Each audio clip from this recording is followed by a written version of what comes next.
ও বাবা, তোমরা চলে এসেছো। নমস্কার, বর্তমান খড়কন্যা একটা ব্লগ থেকে তোমাদের সবাইকে স্বাগত। তোমরা সবাই কেমন আছো? আজকে ভাবছি পুরোনো ধরনের রান্নাও নয় আর ডিনার বা লাঞ্চের কিছু নয়, একটা ভাজাভুজির রেসিপি নিয়ে এসেছি তোমাদের কাছে, একদম নতুনত্ব, প্রন ব্যাটার ফ্রাই। তো উপকরণটার সাথে পরিচয় করে দিই। উপকরণগুলো হলো, এখানে আমার চিংড়ি মাছ লাগছে। চিংড়ি মাছটা দেখে নাও আমি কিরকম করে কেটেছি।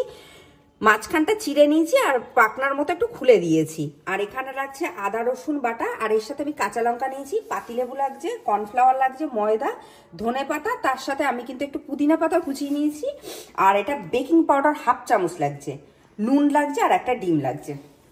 প্রথমে আমি লেবুর রস মাখিয়ে নিচ্ছি। এখানে আমি একটা পাতিলেবু নিয়েছি।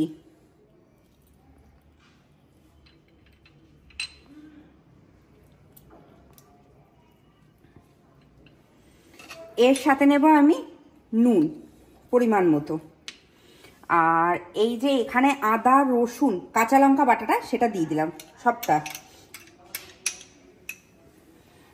আর এখানে নিয়েছি ধনে পাতা আর পুদিনা পাতা কুচোনো। এইটা মাখিয়ে প্রায় আমি আধ ঘন্টার উপরে রেখে দেবো। বাহ, কি সুন্দর মাছটা মাখানো রয়েছে গো, দারুণ হবে খেতে। তো চলো ব্যাটারটা তৈরি করি। প্রথমে আমি এখানে নিচ্ছি ময়দা,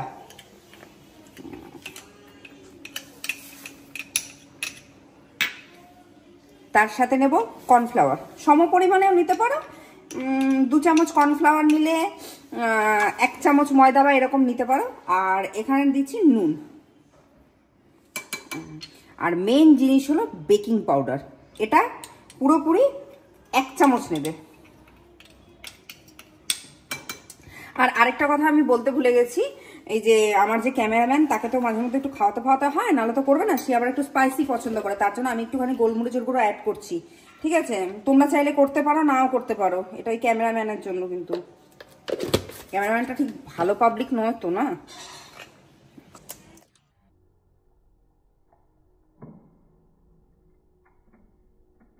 এখানে আমি ওই যে ময়দা, কর্নফ্লাওয়ার, বেকিং পাউডার আর একটু গোলমরিচের গুঁড়ো, আর এদিকে নুন দিয়েছি, আর ডিমটা। এইবার আমি জলটা দেব। এবার ব্যাটারটা দেখো কিরকম ভাবে বানাই। আর অল্প অল্প জল দিয়ে কিন্তু মেশাতে হবে, একবারে জল দিয়ে কিন্তু মেশানো যাবে না এটা, তাহলে লাম্প টাইপের হয়ে যাবে। আর এটা লাম্প ধরলে জিনিসটা কিন্তু ভালো হবে না। দেখো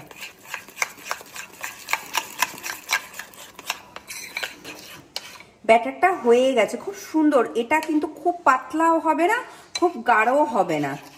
আর মাঝখানে আমি একবার অল্প একটু জল মিশিয়েছিলাম, আর জলটা কিন্তু গরম বা ঠান্ডা এরকম কিছু ব্যাপার না, নর্মাল যে জল হয় সেই জলে মেশাবে।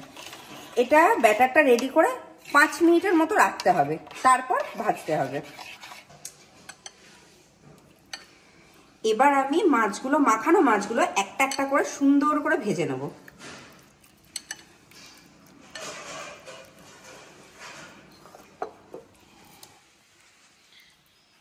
আমি হাত দিয়ে একবার তুলে দেখিয়ে দিচ্ছি, ব্যাটারটা এরকম হবে, কিন্তু খুব মোটাও না খুব পাতলাও না, বারবার করে বলছি কিন্তু।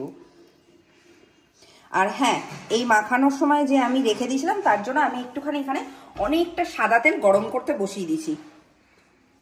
আর একটু আনহেলদি রান্না দেখালাম, কি করব বলো।